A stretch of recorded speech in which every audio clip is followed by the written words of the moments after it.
Hello, Queens. Welcome to this week's edition of Jungle Juice. It has been quite a journey the last 8 or 9 days. And first and foremost, I wanted to take this opportunity to thank you for your support, for your prayers, for the outpouring of love and service, for the myriad of ways we've felt held by you. We're so grateful. And being on the other side, if there is another side, I've had a lot of opportunity to think about things as one does when one faces something like this or goes through it. And what I wanted to share and talk about and have as an inquiry this month is the idea of will, fate. And what role does the divine and our relationship with the divine have in that? And there's a lot of things I want to talk about with regard to that and invite you to sit with, not the least of which is believing in something, believing in the divine, believing in God. Is this a delusion? Most of us on the path would laugh heartily at that and say, no. But then when we really sit in those dark times or frightening times, it seems that spirit is not as accessible as we would like. And so this is the territory I want to explore, and I'm going to start with some of the basics, primarily the idea that, we are separate. We suffer, those of us on the path believe, because we feel separate from the divine.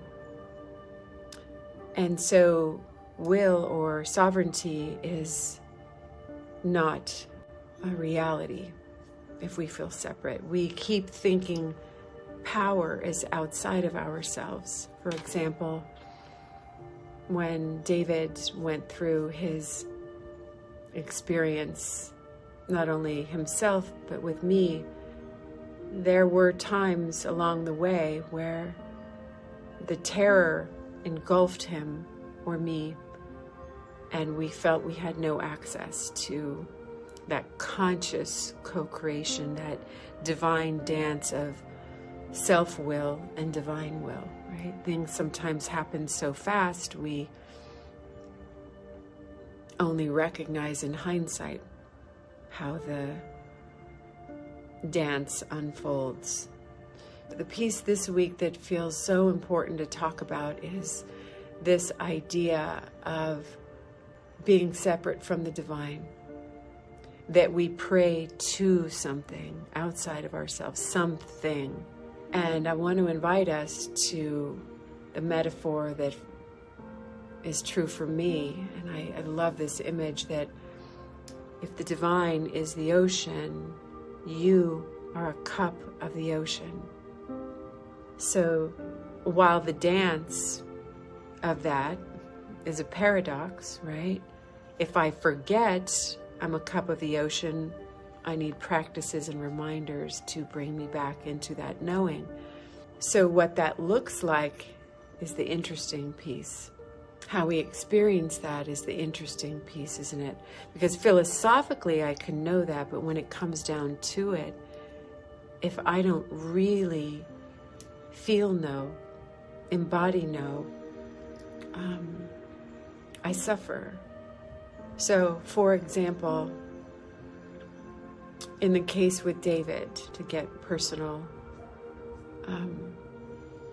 when the experience began, there was a moment that was so terrifying for us both that the whole room started spinning around. And I could feel the part of me that doesn't know that I am one with the divine. But because of my practice, something that I have worked so hard for was able to witness and see that I was leaving myself. And so I found a way to call myself back.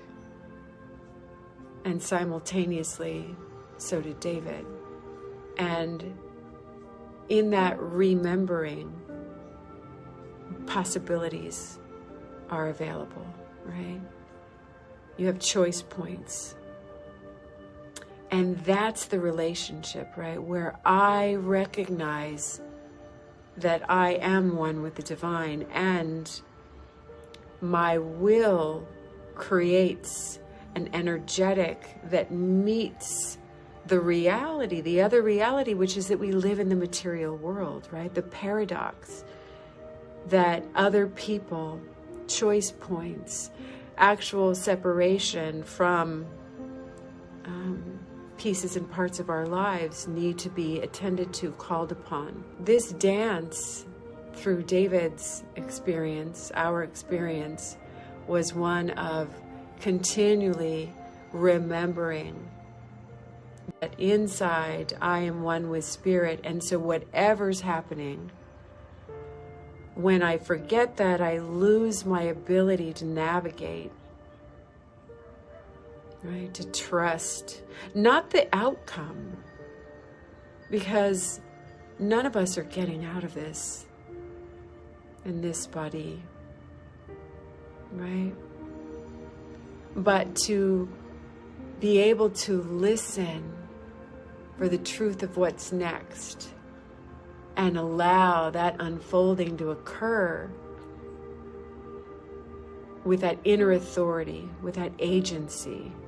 And truly, that's where I witness the miracles. Do people always live, or do outcomes always turn out favorable? Well, from the ego standpoint, no. Things happened. They were not all good. It was terrifying, and there were difficult things and damage, and that's life, right? We're not always going to get the outcome that we want in the moment. But if we stay in the dance, if we're willing to stay in the unfolding and be able to tolerate the ego's machinations, the longings, whatever, and step back or let those rest back, we can touch the place where we go, oh, yes, to this moment. So we can make decisions that are in alignment with the divine, if you're following me, right? Because if I'm in an ego swirl and I'm separate, frankly speaking, I've made very poor decisions from that place. When I dance with the divine and align my will with divine will, that's when, looking back, the unfolding, the true self, the outpouring of all the wholesome goodness that comes from that has been because of the courage to dance that dance. So the inquiry for you then is, if the divine is not outside of myself, and I am faced with what is unwanted, what is difficult, what is challenging, how can I reconnect with the truth that I am part of the divine, and then listen? And there are about 4 ways to listen, right? This one inquiry is just recognizing that I'm not separate, and throughout the rest of the month, I want to talk about the ways that we can listen and reconnect and dance with this divine wisdom. We, again, are so grateful to you, to practice with you, to love with you, to heal with you, shore each other up on this journey. Sending you so much love. Until next time. Namaste.